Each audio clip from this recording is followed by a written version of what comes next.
አክብሮታዊ ሰላምታችን በያላችሁበት ሁሉ ይድረሳችሁ። የቲክቫ ኢትዮጵያ ቤተሰቦች ለሰዓቱ ከምናስደምጣችሁ አበይት የቲክቫ ኢትዮጵያ መረጃዎች መካከል ታጣቂዎች 3 ሰዎችን አፍነው ወስደውብናል ሲሉ በማዕከላዊ ኢትዮጵያ ክልል ጉራጌ ዞን አበሽጌ ወረዳ ነዋሪዎች ለቲክቫ ኢትዮጵያ ተናገሩ። በድንገተኛ የትራፊክ አደጋ የ1 እና 9 ዓመት ህጻናትን ጨምሮ የ11 ሰዎች ህይወት ማለፉን የማዕከላዊ ኢትዮጵያ ክልል ፖሊስ አስታወቀም። በመድኃኒት አጠቃቀምና ቁጥጥር ላይ ጠንካራ እርምጃዎችን የያዘ አዲስ መመሪያ ወጣ። በመመሪያው መሰረት ያለ ምርመራ መድኃኒት የሚያዙ ባለሙያዎችና መመሪያውን የሚተላለፉ ተቋማት ላይ እስከ ፈቃድ ስረዛ የሚደርስ እርምጃ ይወሰዳልም ተብሏል። ኢራን በሰሜን እስራኤል ላይ ጥቃት ከፈጸመች በኋላ የእስራኤል ጦር ያጸፋ ምላሽ ሰጠ። ውድ ቤተሰቦቻችን እነዚህን ጉዳዮች በዝርዝር እናስደምጣችኋለን። የተወዳጁ ቲክቫ ኢትዮጵያን ይፋዊ የዩቲዩብ ቻናል ሰብስክራይብ በማድረግና የደውል ምልክቷን በመጫን ቤተሰብነቱን ያጠናክሩ። ወደ ዝርዝር መረጃዎቹ እናልፋለን።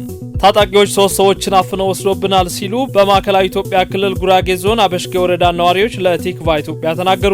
በማዕከላዊ ኢትዮጵያ ክልል ጉራጌ ዞን አበሽጌ ወረዳ ቁሊቲ 2 ቀበሌ ገበሬ ማህበር የታጠቁ ቡድኖች 3 የአካባቢውን ነዋሪዎች በኃይል አፍነው መውሰዳቸውን የቀበሌው አስተዳዳሪና ነዋሪዎች ለቲክቫ ኢትዮጵያ ተናግረዋል። የቁሊቲ 2 ቀበሌ አስተዳዳሪ የሆኑት አቶ አለሙ ከድር ለቲክቫ ኢትዮጵያ በሰጡት ቃል ታጣቂ ቡድኑ ከምርጫ ማግስት በአካባቢው ጥቃት ፈጽሞ የአንድ ሚሊሻ ህይወት አልፏል። ከቀናት በኋላ ደግሞ ግንቦት 28 በድጋሚ ታጥቆ በመግባት ምሽት 1 ሰዓት ከ20 ገደማ አቶ ደስታ አባ፣ አቶ ደሳለኝ ጴጥሮስ፣ አቶ ጉሽ ገብረ ማርያም የተባሉ 3 ነዋሪዎችን ከመኖሪያ መንደራቸው አፍነው ወስደዋቸዋል ሲሉ ገልጸዋል። ታጣቂዎቹ የአካባቢው ተወላጆችና ከሌሎች ታጣቂዎች ጋር ግንኙነት ያላቸው ስለመሆናቸው የገለጹት አቶ አለሙ ስለ ጉዳዩ ለወረዳውና የዞኑ ኮማንድ ፖስት ማስታወቃቸውንም ተናግረዋል። ሌሎች 2 የአካባቢው ነዋሪዎች ለቲክቫ ኢትዮጵያ በሰጡት ቃል ታጣቂ ቡድኑ ባለፉት ዓመታት ተመሳሳይ ጥቃት ሲፈጽም መቆየቱን ገልጸው እነዚህንም ግለሰቦች ካገቱ በኋላ በእያንዳንዳቸው 1.5 ሚሊዮን ብር መጠየቃቸውን አስረድተዋል። ቲክቫ ኢትዮጵያም ከእገታው ጋር በተያያዘ ከበላይ አካላት ተጨማሪ መረጃ ለማግኘት ያደረገው ተደጋጋሚ ሙከራ አልተሳካም። የደወልላቸው አካላት መልሰን እንደውላለን በማለታቸው ምላሻቸው በዚህ ዘገባ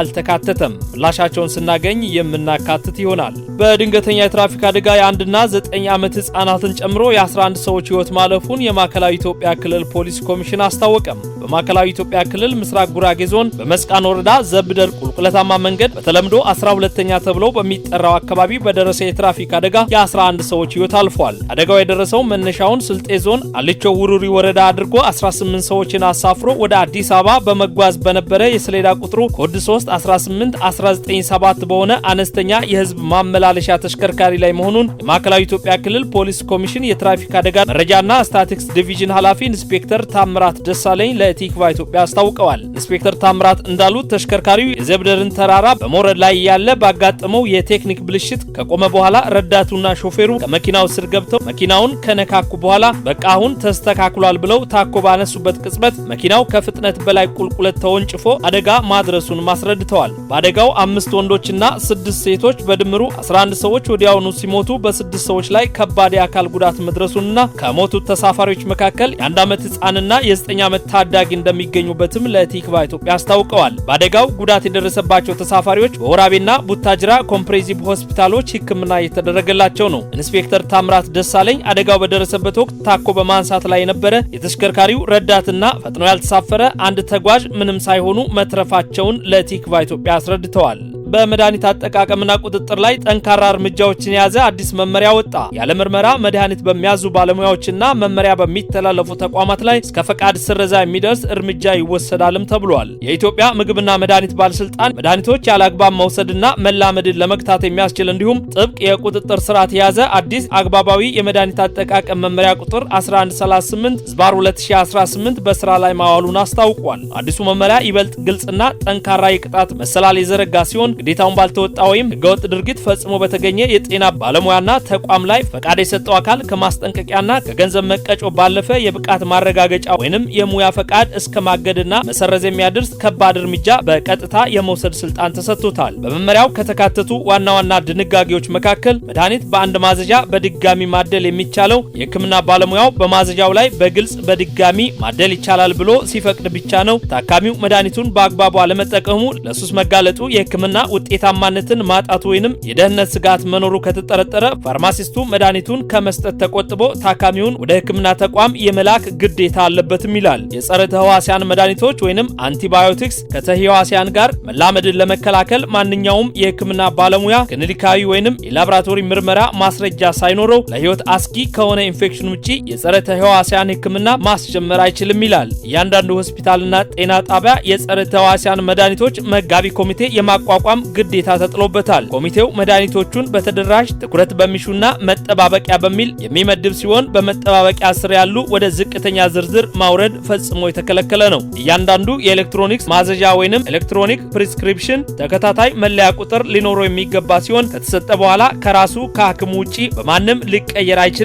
ማዘዣዎችን በማዕከላዊ ቋት ወይንም ዳታቤዝ ወይንም በወረቀት ታትመው ቢያንስ ለ2 ዓመታት መቀመጥ እንዳለባቸውም መመሪያው ያዛል። ያለ ምርመራ መድኃኒት ማዘዝ፣ ያለ በቂ ምክንያት በንግድ ስም ወይንም ብራንድ ኔም ማዘዝ ወይንም ማደል፣ ከተጻፈ 30 ቀናት ያለፈበትን መደበኛ ማዘዣ ወይንም 7 ቀናት ያለፈበትን የአንቲባዮቲክ ማዘዣ በመጠቀም መድኃኒት ማደል የጽሑፍ ማስጠንቀቂያን ያስከትላል። በኮፒ ማዘዣ መድኃኒት መጨመር፣ በአንድ ማዘዣ ከአንድ ጊዜ በላይ ማደል፣ የተሳሳተ መድኃኒት መስጠት፣ የታካሚን ምስጢር አለማክበርና ያለ ማዘዣ መድኃኒት መቅመም ደግሞ እስከ 1 ዓመት እገዳ እንደሚያስከትልም በመመሪያው ተደንግጓል።